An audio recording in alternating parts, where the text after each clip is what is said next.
Sebo ne bannyabo abali baffe Abarosi TV tubaniriza program yaffe Farming in the Future mwebale kubeera nga gye muli okubanga ate mugoberera n'olwaleero nno tutuuse era tubawe ate kiki kye tubaleetedde olwaleero naye nga mmwe abalimi ate mmwe abagala nnyo okufukirira ebirime kubanga mukimanyi bulungi nnyo nti embeera y'obudde yakyuka w'olindira enkuba ate ogenda okulaba togiraba n'olinda abamu ne musima ebinnya abamu twatukako eyo abamu baagala okusimba emmwanyi ne basima ebinnya naye ne bimala omwaka mulaba nga tebatadde mu lwankuba ng'olinda enkuba togiraba kakati nno solution twagifunye jja bannaffe aba task farm olwaleero be tuli nabo era nga balina ekipya kye bayiyiza balina ekipya kye bakuyiriza gwe omulimi gwe oba olimira ku large scale oba olimira ku small scale siriyimiridde nno mbigaali abamu muyinza okugamba nti leero ate akikubidde embigaali nedda zino zolaba kati wano zino solar panels naye nga zino pumps kati gwe omulimi ng'oli awo olima katono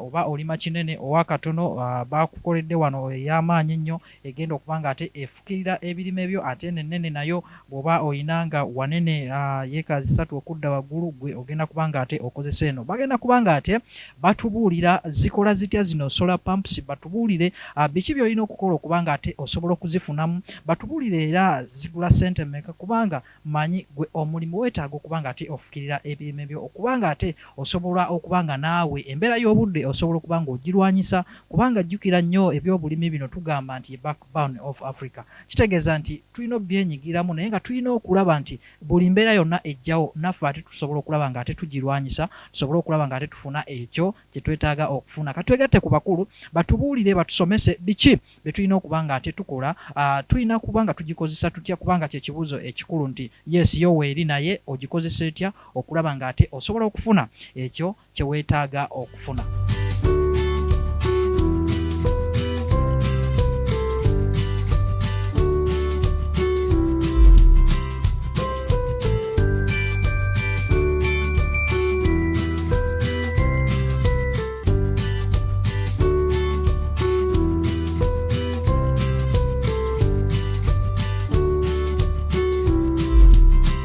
Okay, my name is Wangeshi Lawrence Masharia. I'm a consultant working with Task Farm Uganda. Task Farm Uganda, we are located in Kabusu, Rubaga, next to Kabusu roundabout. Kabusu is simply on your way to Nalukolongo if you're coming from town. If you're coming from Deva or from Ente Road, you join Masaka Road. When you get to Total at the traffic light, you take your right. And you'll find us by the roundabout. In front of us here, we have a pump which we call TF002.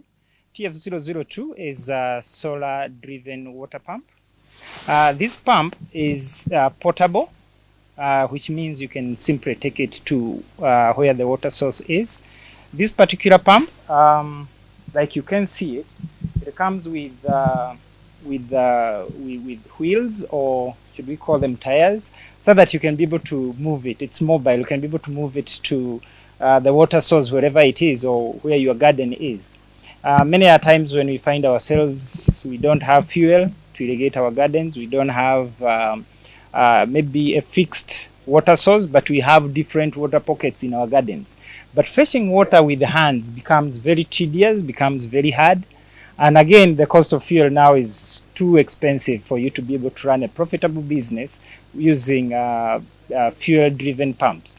So TF002 is a pump that was designed by Task Farm. The main purpose for this particular pump is to help a small farmer somewhere in the village, or someone who is doing maybe nurseries along the roadside, or someone who has something that may require about 2,000 cubic liters, or should we say 2,000 liters per hour or less, not beyond that. So it has to be a limited size of a garden.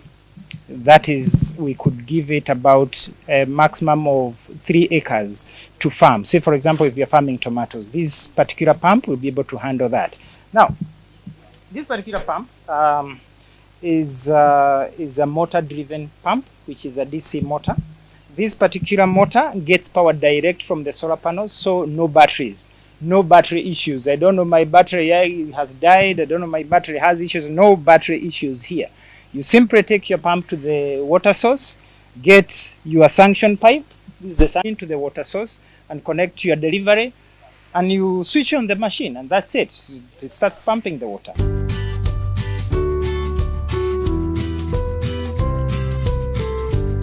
Has what we call a maximum head. That is the number of meters going vertically up, 28 meters going up. Then horizontal distance, if you have a garden that is maybe in a low-lying land, it can go about 200 to 300 meters horizontally. So it can be able to irrigate quite a piece of land. Now we had mentioned earlier that the water flow is 2,000 or 2 cubic meters or 2,000 liters per hour. That is when it's running to its capacity. The other thing is it uses a 24 volts to run it. It's a 24 volts machine, so that's why it requires a 24 volts power source. And the wattage for the machine is 250 watts. That's what it uses to run. Now, it has a control switch. It has two switches. It has the main control switch inside here, and a backup switch on the side of the machine. So it is easy, convenient to use, and it's properly protected against any power issues. Now, you don't have to worry that you're dealing with electricity and you're dealing with water. Don't worry. Where the water is picked from is the motor is properly guarded from the water and all the business that goes around the water. It's properly guarded. The other beauty part of this thing is corruptible. Even if you have a small house where you have to squeeze it in between maybe the beds or a table somewhere, this machine is corruptible. We simply have these two ropes to hold it into place so that when you're driving it doesn't shake. So when you are going to use it, you simply open them like this. Then you also open this other one this side. After you do that, that is free. Then you come here. Simply prevents the panels from falling over when you're driving. And that's how it opens. Then you come this other side. Wait a minute. I'll remove this thing. That's it. And there you go. You are in the garden, and it is set to start running. We are going to see how it runs.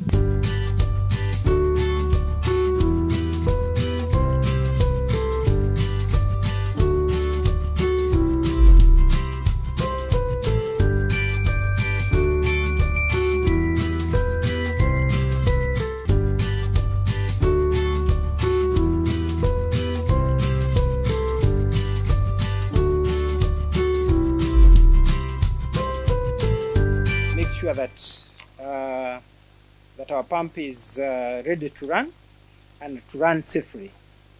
This is what we call a foot valve. A foot valve simply is to help us filter the water that is going into the pump and to make sure that it doesn't have debris or stones that can injure or spoil the inner parts of the pump. So I'm going to use a watering can to simply fill the suction pipe, like you can see. I'm just pouring it direct into the foot valve. The foot valve, remember, does not allow the water to flow back to the source.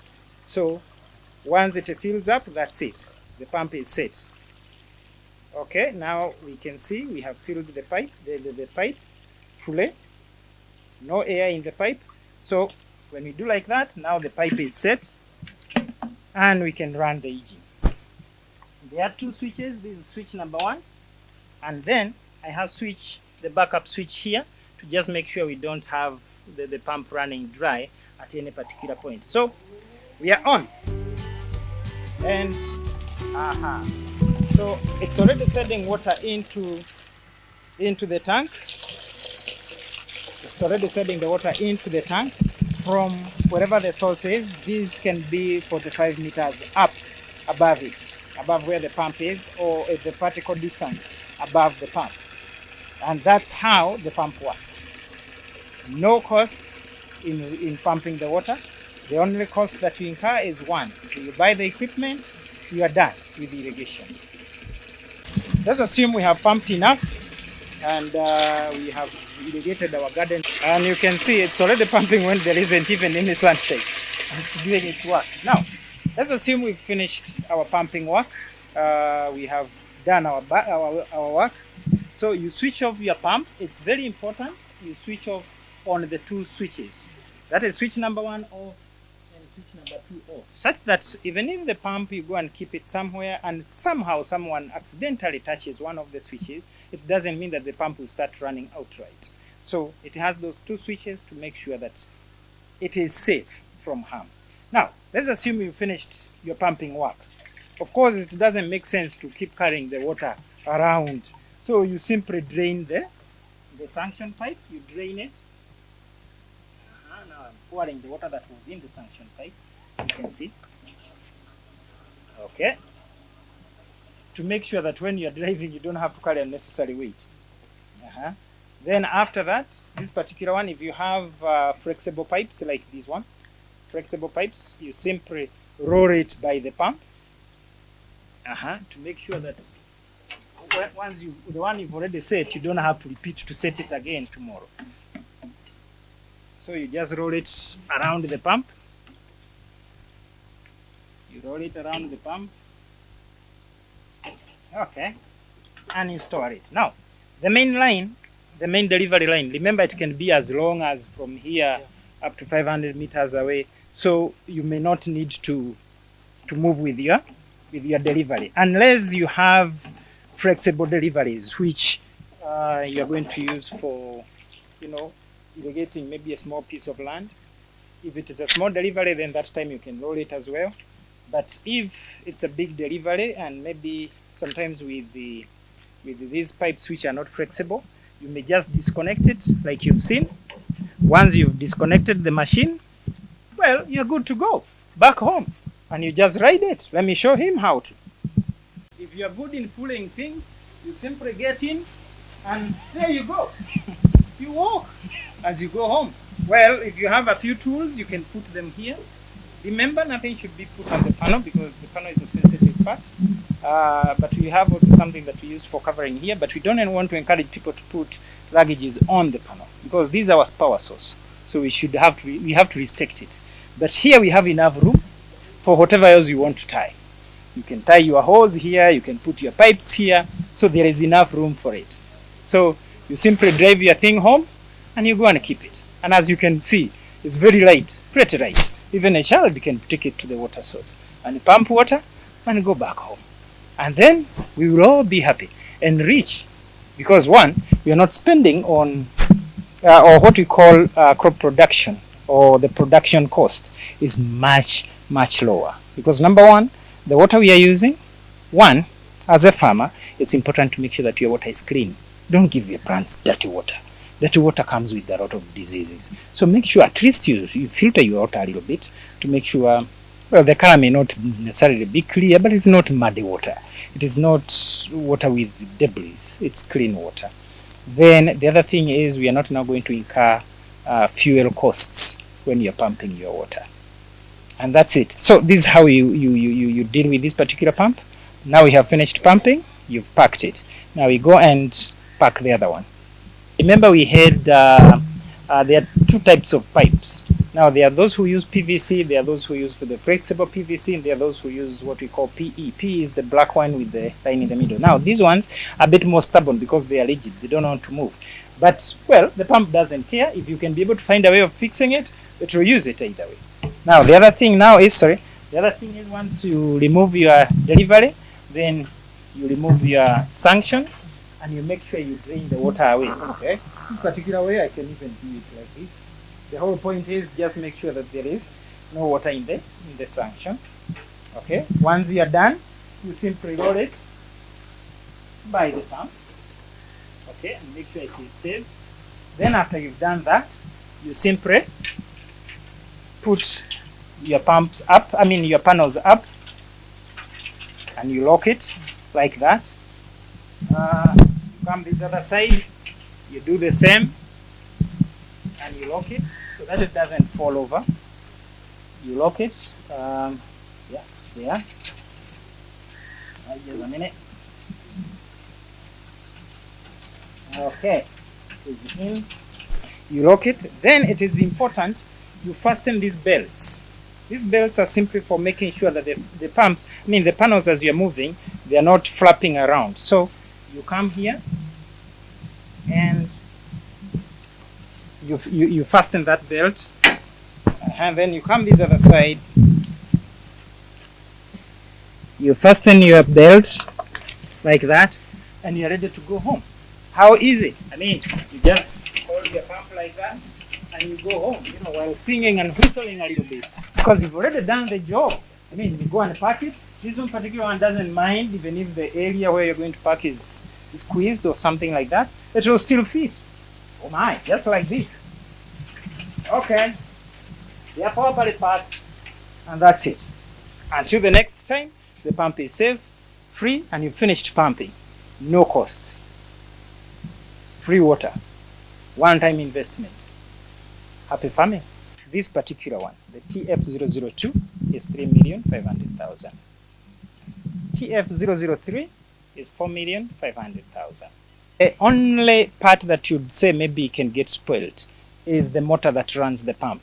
But still, even the motor is giving you a warranty of about 10 years. Now, the panels, unless you break them, they have a warranty of 24 years. Oh, guys, come on. When will you even need to even go back to buy a pump? The only thing you need to do is to take care of your equipment. Keep it safe. Keep it protected. And the other thing is, these days, thieves have been too many stealing people's solar pumps. You go and install the solar pump down in the garden and leave it. In the morning you come, you find just an empty hole. No pump, gone. This particular one, it sleeps where you sleep. Unless that thief is so daring that can even enter into your house, this particular pump is safe. Unlike the others that we install in the field where anyone can come, when it is dark. But this particular one, you keep it in your house.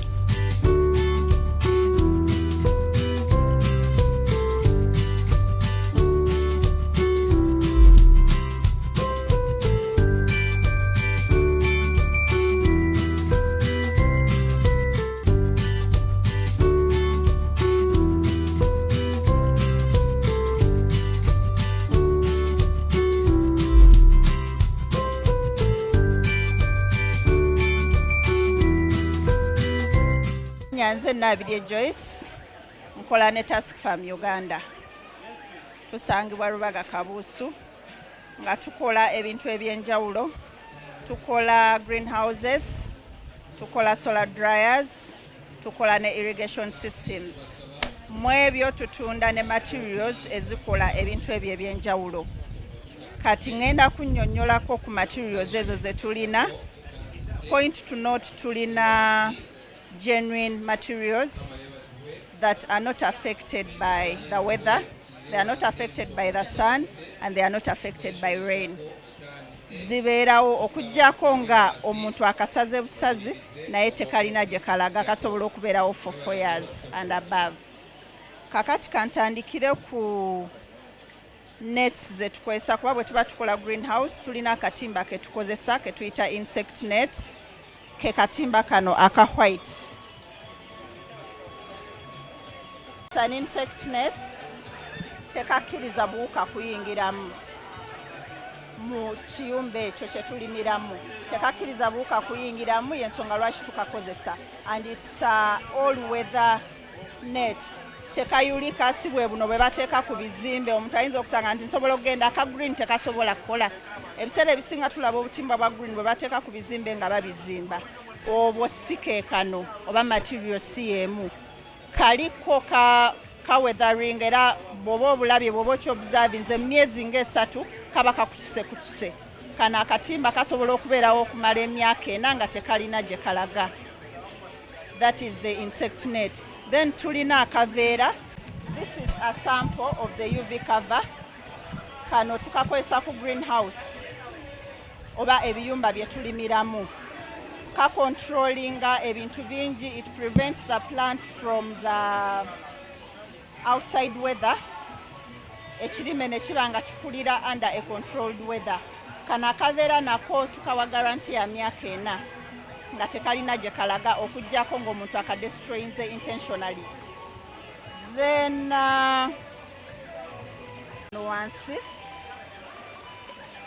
kano kakola ku solar dryer. Solar dryer zeezo bwenzogera abantu abasinga bw'oyogera ku solar bategeera ku solar pump. Naye nga eno solar dryer tekozesa pump. Kana akaveera ye pump oba pano tekakozesa pano. Kana akaveera ye pano yaako.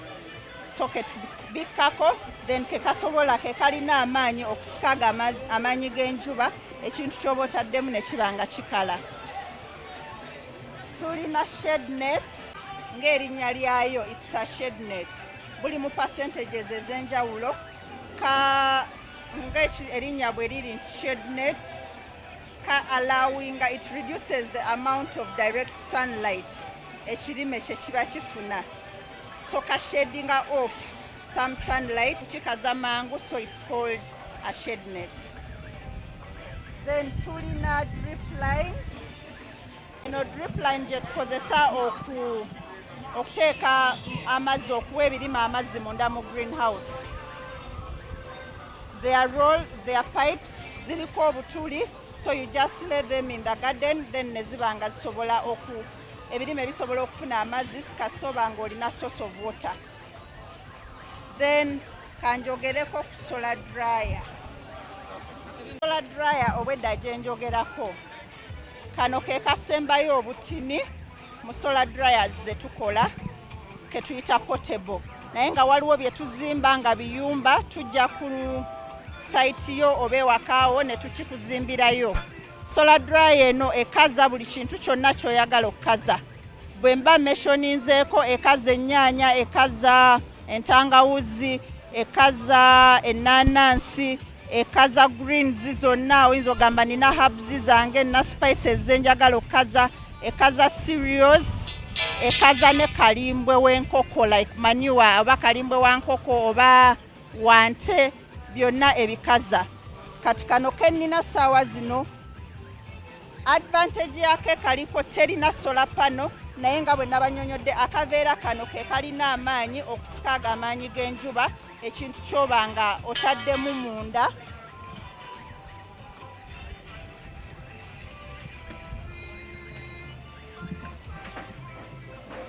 Ako ka tray kwe tuteeka ky'oba oyagala okukaza.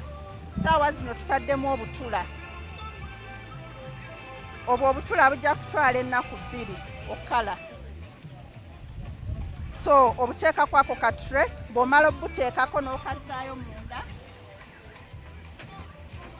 n'oggalawo dryer yo n'ogiteeka mu musana. Ky'oba osigalidde kujja bukeberako oba bukaze n'obujjamu n'osobola okuteekamu ekintu ekirala. Solar dryer eno osobola okukalizaamu fruits, osobola okukalizaamu any type of vegetable, osobola okukalizaamu any type of herbs, katugambe mint, ntangawuzi, osobola okukalizaamu lumonde, mwogo ne cereals like kasooli, ebinyeebwa byonna bikaliramu. Kyonna ky'olowoozaako nti njagala kukaza kikaliramu. Advantage gy'erina nti ebintu by'omu kubikaza ebikaza faster than okubaanika direct under the sun. Then ekyokubiri by'otadde mu direct under the sun empewo efuuwa and ne bigendako obukyafu. While once it's inside here the solar dryer ogenda kugyamu ekintu kyo nga kiyonjo nga bwe wakitaddemu nga bwe kiri. That is the advantage it has. Chikaza mangu and then whatever you dry comes out in its clean quality. Nobu trays, tubuyita seedling trays. Muno mwe tumezeseza ensigo oba bwe tukwesanga nasare yaffe bwe tuba tumeze ensigo. Kubimu ku bintu bye tukola tulinako okumezesa abantu ensigo era buno bu trays bwe tukozesa. Tulina ka tray akagendamu ensigo 66, kano kagendamu 204, tulina n'akagendamu 288. So kisinziira ku tray gy'oyagala mwe tuba tukusimbira ensigo zo gye tukozesa ne tusimba ensigo ezo. Naye nga bwe mulaba example wano waliwo obutray obumu obulimu ezo ensigo twateekamu ensigo then ne zimera ne zifuuka seedling katubukuliza omwo omuntu bw'ajja akajjamu bujja n'akasimba direct mu nnimiro. Then tulina bu insect traps. Buno bukwata buli kawuka akasobola okutawaanya ebirime byo. Tubukozesa tubuteeka mu nnimiro, kakuyambako okwidentifyinga buwuka ki bw'olina mu nnimiro yo n'osobola okudiringa nabwo bw'oba weetaaga busprayinga n'obusprayinga such that tebugenda mu maaso nakulya birime byo. Akantu kano kaliko gum. Right now it's sealed naye nga bw'okasimulula eno paaka erimu obuntu 10. Bw'okasimulula ako ka plate akamu kaliko gum on both sides. Kati bw'okateekawo obuteesi obuwuka obutawaanya ebirime byaffe buli attracted to 2 colors. Yensonga lwaki these traps are in 2 colors. Obumu buli attracted to the yellow color, obulala buli attracted to the blue color. So gwe bw'okateekawo akawuka depending on which color ekasanyusa kwe kagenda, bwe kagwako tekavaako okwo kwe kafiira. Bwe butyo bwe bukola. Tugezaako okulaga abantu nti osobola okulimira mu pipe ezo, they are drainage pipes, nawe osobola ozifuula ennimiro yo. Either oteekamu ttaka oba okuziteekamu amazzi, what we call erya bulijjo, oba okuziteekamu amazzi, what we call hydroponics. Ebirime byo ne biba nga bikulira ku mazzi, oba okuziteekamu ettaka n'osimbamu ne bikulira ku ttaka. Eno eri horizontal naye waliwo eri vertical. Eya vertical advantage gyerina nti awaali badde ekimera ekimu osimbawo ebimera bingi kuba olimu ogenda waggulu. Kati wano wayinza okuba nga wali baddewo ekisimbe kya lettuce kimu naye olw'okuba namuteeka mu pipe ninamu ebikolo nga 14 mu kifo kyekimu. So that is the advantage it has. Yes, sebo. Ekyo actually kikuze kiri ready for eating kuba bitwala weeks 4. Amazzi ago tugateekamu fertilizer ekimera gye kyetaaga. Ekimera kikifuna kitya kigifuna through the mirandira, through the roots. Kati eyita muli mu mirandira kuba emirandira gye giba gikutte ku mazzi. Kati that is how it gets the nutrients n'ekisobola okula. Eno fertilizer eri water soluble. It's NPK abasinga tugimanyi. Gye tutabula mu mazzi ne tuteekamu then ne tusimbako ebimera byaffe. So yekola such that emirandira gi absorbing the fertilizer ekirime ne kiba nga kisobola okugenda mu maaso nga kikula. Nina abalimi abatuuliriza oba abatulaba ffe aba task farm tubaaniriza, tusangibwa Rubaga Kabuusu. Tumezesa abantu endokwa, tukola solar dryers, tukola ne greenhouses. Enamba zaffe ez'essimu 0788 0788 5 968 abali ku Airtel 0703 49 09 27. Mwebale okutulaba.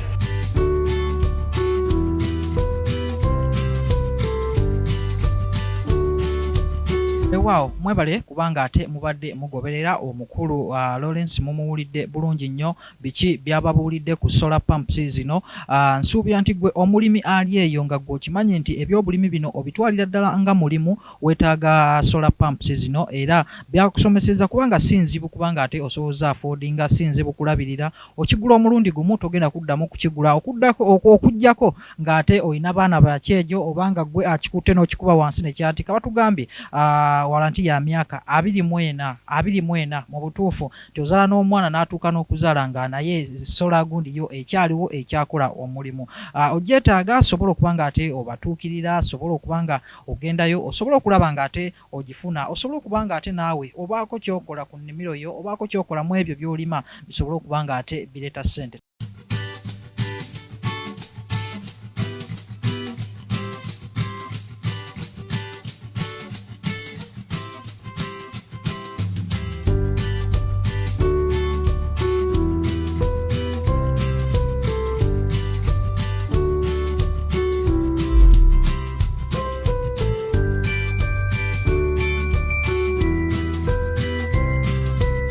basebo ne banyabo abali ku Rest TV tubebaza bwebaza okubanga ate mukyagyekuumiddeko n'olwaleero ate tuli mu kirime kino eky'emmwanyi ate nga tugenda kutunuulira nnyo emiti emito olwaleero kubanga abaana bangi abeenyigidde ate mu miti emito kubanga okimanyi bulungi nnyo nti emabegako awo nti bantu bakulu bokka be baali bazirimu naye olwali tukuleetedde abaana abato abalina love abalina ekyo kye baagala okubanga ate bakijja mu mmwanyi baana bangi abalina ennimiro ezaabwe era tugenda kubanga ate tunyumyako nabo kubanga ate waliwo ab'ebitongole ebyenjawulo nga Narrow Conference abaze okubalambula balabe ebintu bye bakola oba mbutuufu byebyo ebituufu n'okubawa ku magezi n'osobola ate okubayigiriza biki ebibulamu ate n'okubanga ate bongerako ku mmwanyi zino ze tulima tugenda kubanga tutambula nabo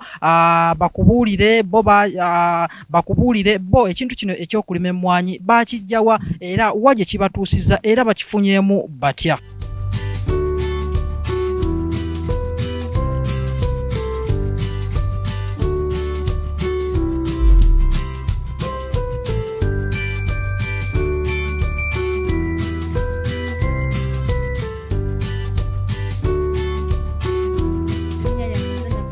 Fiona somera ku New Horizon Secondary Vocational School Mukono mu COVID oba before nga tannatandika taata gye yali atambula gye yafuna mikwano gye ne gimugamba program y'okusoma emmwanyi okuyigiriza abavubuka okusoma emmwanyi n'atwalayo naffe ne twenyigiramu okusoma emmwanyi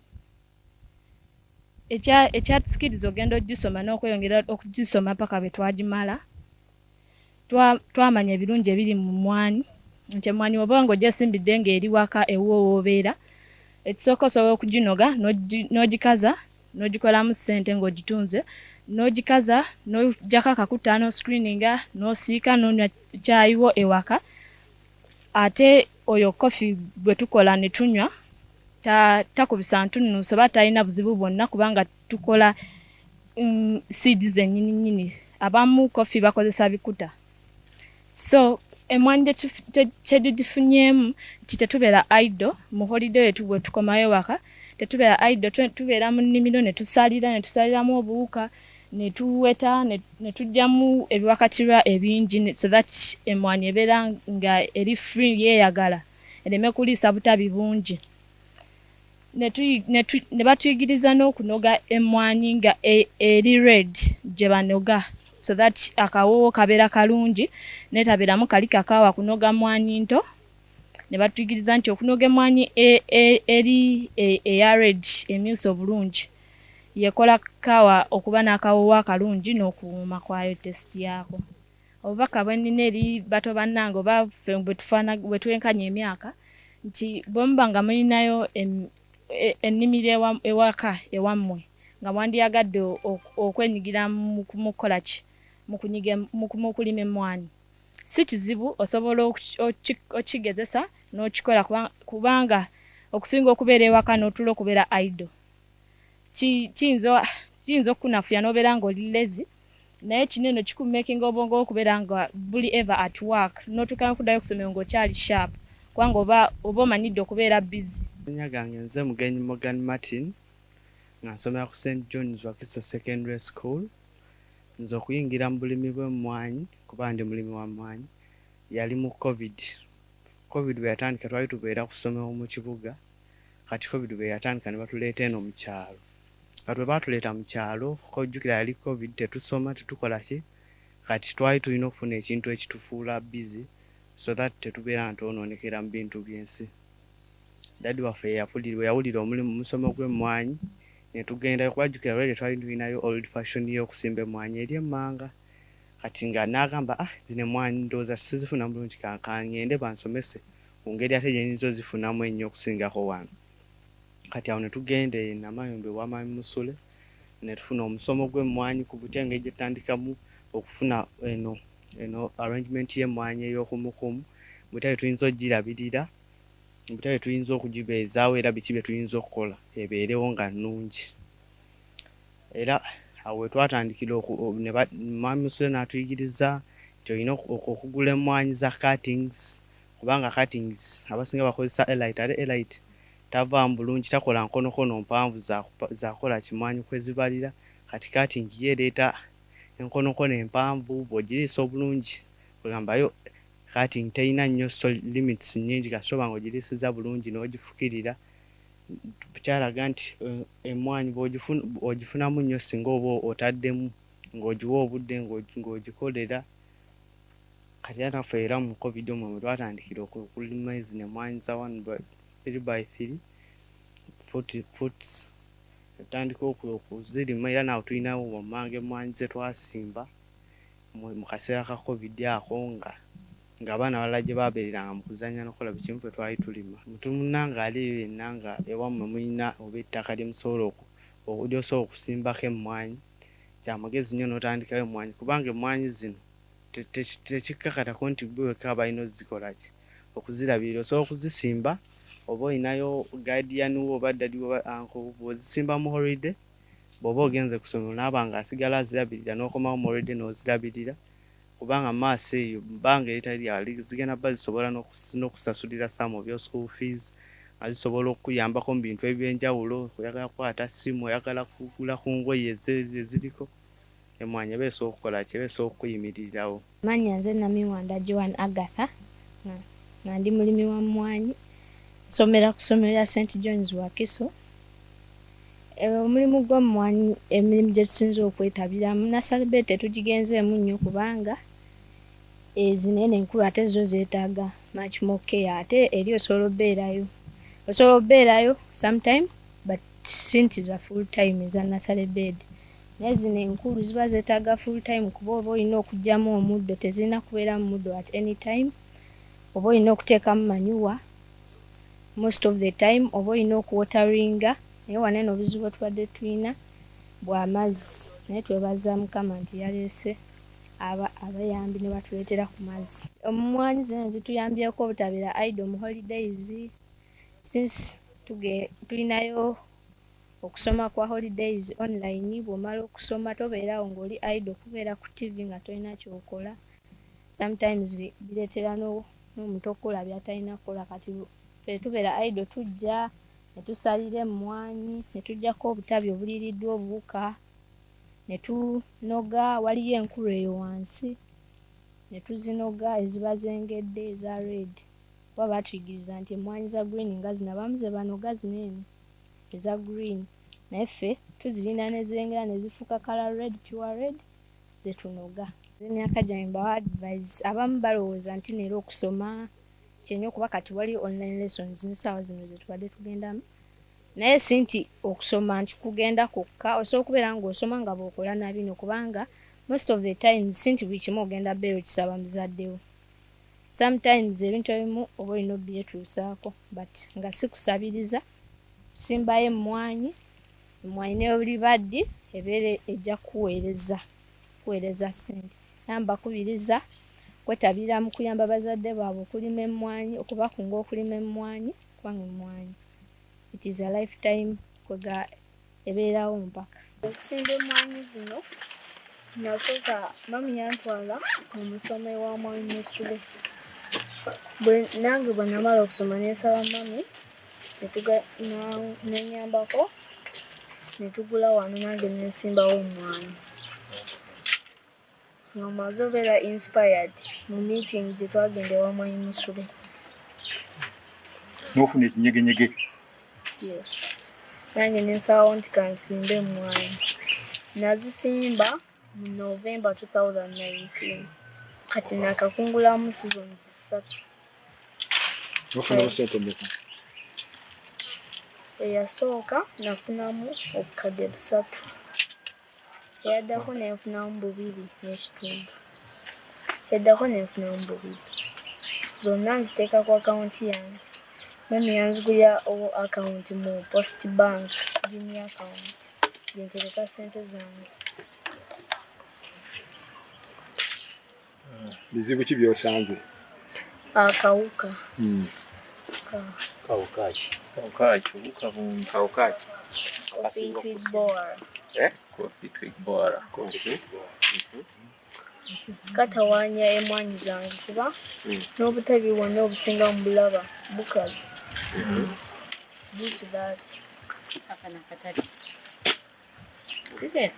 Kakati mubulwanyisa mutya? Obumu tubuggyako Tugujjako ne sekatawo. Ojjamu ne kusekatuwa. Ate okufuuyira abakozi bo tebafuuyira oba temufuuyira? We use striker. Mufuuyira ne striker kituufu. Kati okuziriisa emmwanyi zino oziriisa otya? Nziteekako biochar nga bwe buba nga season ya musana tukwata obucupa nenteekamu amazzi nenteekako obutuli wansi mu bottom nenteeka ku mmwanyi. Kakati kirooto ki ky'olina ku mmwanyi eno kubanga okyali musaayi muto wano mami yakkwatako gwe nga ggwe olaba otya mu maaso eyo ekintu ky'emmwanyi? Mami. Nze ndaba abasajja ab'amaanyi nga mmwanyi bagadde nga bali mu mmwanyi. So I also want to become famous. Njagala kufuuka omusajja omugagga ow'amaanyi. Oyise mu mmwanyi. Ne kati ofuuke ne kati oyise mu mmwanyi. Mmwanyi terimba. Ekigendererwa kyaffe ennyo okulaba nti ssente zetwazigulira junior account. Tufune ssente eziwerako mu sizoni ze nga bwe zijja zikola ki? Tugule ettaka eddene nga lirye era twongereko emmwanyi endala. Era emabegako awo natambulako ko nengera sayizi z'ekasande ne banga nti eka eri mu bukadde nga 4 ku 5. Nalije ne mugamba tusobola okugenda tugule eka. Agamba misoke tuweze eza eka zimeka? 2. Awulyoke tulumbe. Kati wano kwenkana okala. Kano kali wano wansi kali 7 nikambuka 10 mu naye ne kaweta bweka tusobola okwengera kwa gudu kalengera bafiti. Sebo ekirala kibuuzo kimbadde njala kubuuza. Omusiri gwo gulimu obukolo bimeka? Yandi. Eringa Dr. Tewe. Kibuuzo kiwulidde? Bambuuziza? Tokiwulidde? Kimuddemu. Mbadde nkubuuza. Omusiri gwaffe guno gulimu ebikolo bimeka? Ebikolo nateekamu 477. Wano. Kati wano okupima okujjukira wano ziri fuuti mmeka oba meters? Ab'emyaka gino musoma mu meters, ab'edda twasomanga mu fuuti. Ne yard. Wano ziri mmeka? 10. Ate wali? Wali? Ziri 3. So 10 by 3. Kiraba ka? Mwana wa T4. Ate wa university era kubeera ku TV. Ono waabeera ku ssomero nga mami agenza omulaba. Amugamba nti gamba mwanyi amuwesima enjoge naye. Era mwanyi musule kusaba kugaido ntugeko ku musiri gwange ogw'emmwanyi. Olabe bwe kufaanana. Naye omusana nga gunkola bubi. Atandise okulowooza nti omusana gujja kwonoona ki ennimiro ye. Kiba kitegeeza omusajja ono tumujja wano. Bwe tufunayo abaana omutwalo gumu nga buli omu alina akalimiro bwe kati kijja kutuyamba. N'endowooza eyo ono wa pifu. Ate tugenda kugenda ku nnimiro wa siniya gy'akoze. Naye tulabe kyakoze. So kituba tugamba nti nno bwe twongeramu abaana bano bajja tukola bulungi nnyo. Ejja kugumiza ekibira. What is the application method? Oba oteekako biochar.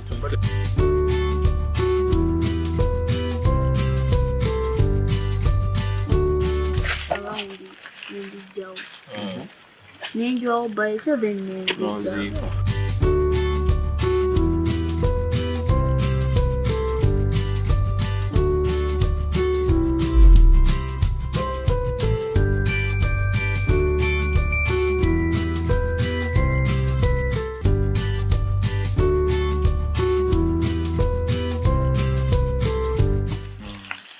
Mugazi tugujje wala naye ffe wano twasalawo ekisooka mu byonna nga tukwatiddwako abakulu aba conference okugutwala ng'omulimu gwa famire.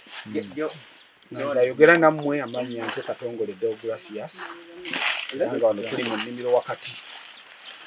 Omulimu guno tugutwala nga famire era tugukolera wamu era nga omukulu ono ne Jenny nga bwe muliraba wano mu baana tuzaala bazaale wano baba trainings okuviira ddala mu nteekateeka ya nassale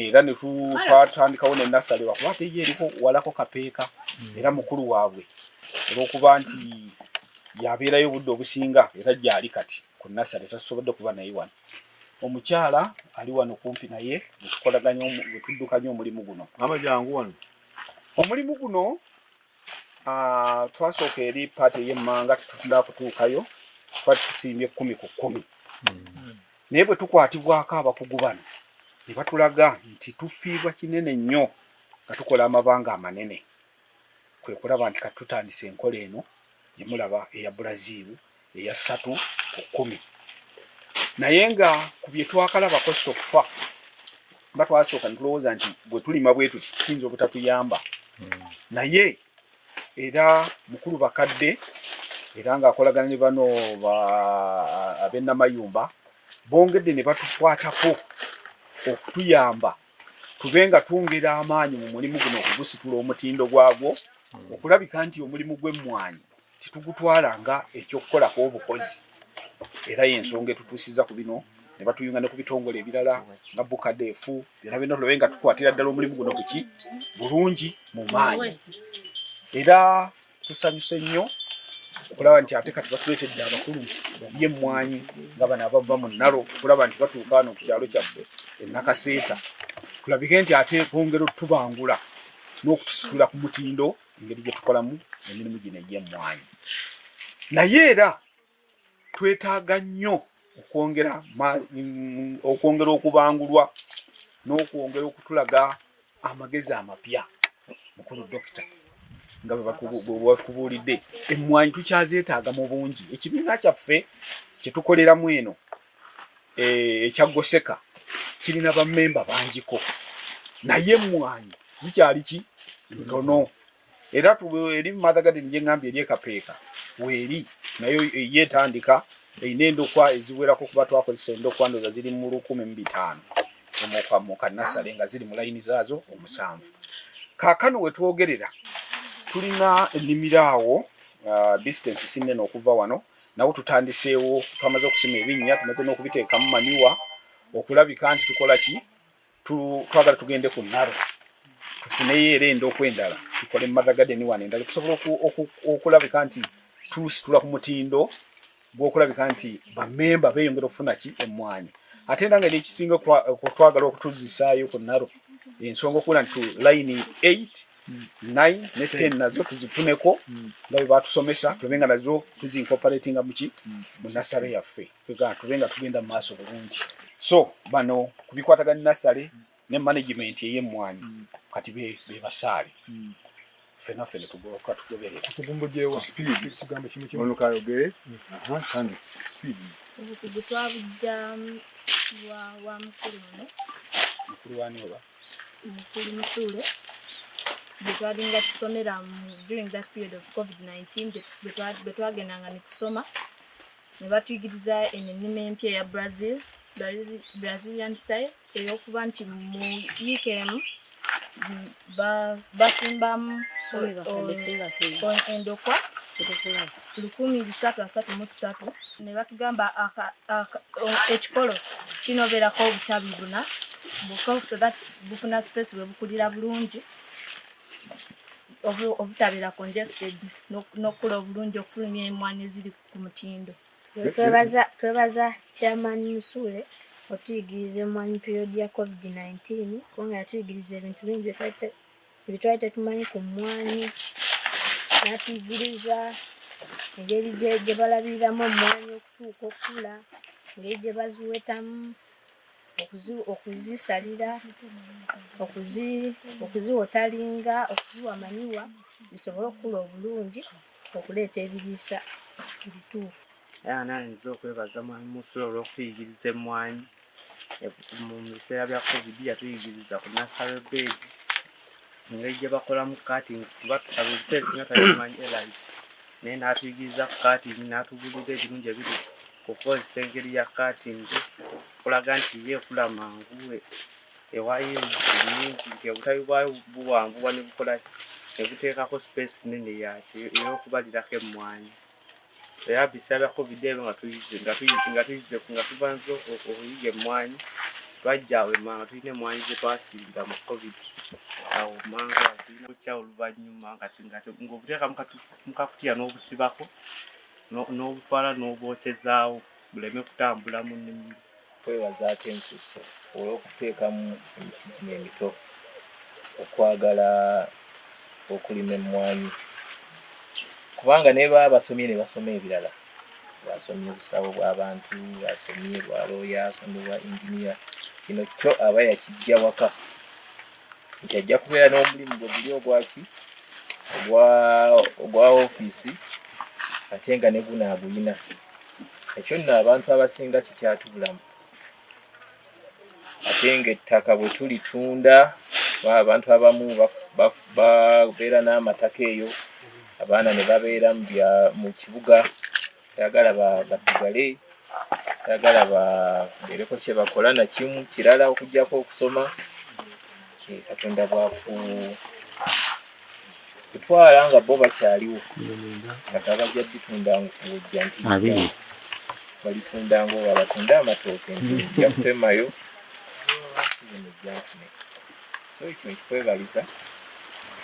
So enkola eno mwami Musulo yajja bagamba nti ekitongole ekya Naro kibadde kikyaginoonyerezaako naye bwe yabayita n'abalaga enkola eno kubanga omu ku bawala bange agambye simanyi oba oli agambye oyongeza bungi bw'emmwanyi naawe wakyogeddeko nti nnungi n'omutabani ono tugenze mu nnimiro ye tumulabira awo naye mulimi mukuutivu mu ggwanga nsinga era naye atulaze ki emmwanyi z'ayinanga naye yasimba eno enkola ebadde ekyanoonyerezebwako lwa nsonga nti okulya bw'oba toliisizza nnyo kuba ekizibu kye tulina mu Uganda kuliisa simbi wabula okuliisa kikyatulemesezza. N'amatabi gano gaba mangi mu kifo kugamba oba toliisa kiringa nga bw'onoobeera n'enkoko zino ezetulunda nga tusibidde wamu no zipokera emmere buli kaseera so zino zeetakulira totawaana nnyo. Kati n'emmwanyi zino ennima eno okusooka otandika na kika nga kirungi ngaye mulina zino za cutting. Ekyokubiri njagala obbeebaza empeta gye mwaziwetamu nti kikulu nnyo abalimi baffe wano basuulirawo nnyo obubonero. Olina asimba omuti ne gwesimba bwe guti ekifo kye yandifunye emiti 3 ena abeera na gumu. Mpozi ate ziri ezaalabika zendabye wali zo bw'ogenda eri gye bazirima bo tebaweta naye kye bakola ojjamu kano akalimi ne zikola amatabi amalala mangi era bafuna emmwanyi nnyingi bo enkola yaabwe sikola kiti. Bassebo ne bannyabo abadde beekuumidde ku programu yaffe eno Farming the Future olwaleero nga tukulaga ate emiti emito egyenyigidde mu mulimu guno ogw'okulima emmwanyi. Abantu bangi abalowooza oba abalina endowooza naddala abaana abato nti bwe tubeera mu bintu bino eby'okulima babeera babonerezebwa ekitali kituufu. Tukulaze emiti emito egyenyigidde mu mulimu guno ogw'okulima emmwanyi okusobola okuzza ate eggwanga lino ku ntikko kubanga ekirime ky'emmwanyi mumanyi bulungi nnyo nga bwe kifuna gwe omwana ali ew'essomero ng'ogamba nja kusoma bitabo byokka nno oluusi biyinza okuba nga ate tebikola ate bw'obisoma gattirako ekintu ekira nti bw'oba okomyewo mu holiday nga bw'obalaba oba bw'obawulidde nti bakomawo bulungi nnyo bwe bamala kirase zaabwe ate ne bagenda mu nnimiro kye bakola nga ate bakola ki nga bakyagala. Mwe muli n'omuto atugambye nti ate ku akawunti ye ayinako ssente zisoba mbukadde 5 naye mmwe ng'abantu abakulu oddeeyo ne bagamba nti ssebo twagalayo akakadde mutuufu n'omala n'omwezi nga tosobola kubanga ate osobola okukafuna. Bwetyo tubadde olwaleero Monday abaddeyo ku kamera ate producer omukulu Gita naye abaddeyo ne Sala Kakoza ate agattagatta ebifaananyi ebyo. Tugenda beerekereza ku lw'omukaaga luno ate tubatwale mu programu endala tusinkane olw'omukaaga olujja. Mbadde muziki wa Namwama Vincent Kauma Setuba musibe bulungi mweraba.